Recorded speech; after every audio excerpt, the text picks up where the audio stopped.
Intersection of intelligence and politics was a full-on crossroads of the world collision during the lead-up to the war in Iraq.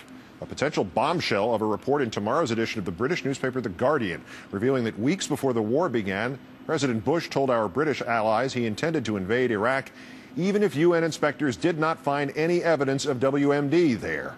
The Guardian reporting that there is a British government memo documenting a conversation in which Mr. Bush said exactly that. Another Downing Street Memo, ostensibly during a 2-hour meeting between the American president and his British counterpart, Prime Minister Blair, on the 31st of January 2003. As a result, Mr. Bush apparently telling Mr. Blair that day that, quote, the diplomatic strategy had to be arranged around the military planning.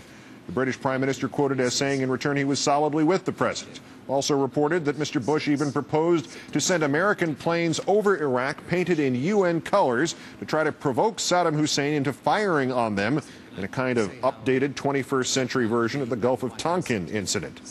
Some 3 years later in this country, it is perhaps not surprising that a U.S. senator was today accusing the administration of turning the national intelligence community into little more than a branch of its PR effort.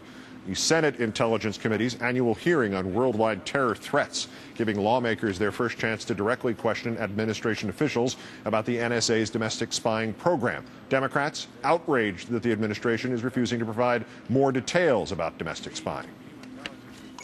I'm deeply troubled by what I see as the administration's continued effort to selectively release intelligence information that supports its policy or political agenda, while withholding equally pertinent information that does not do that. The question I am wrestling with is whether the very independence of the U.S. Intelligence Committee has been co-opted, to be quite honest about it, by the strong controlling hand of the White House. Let me call in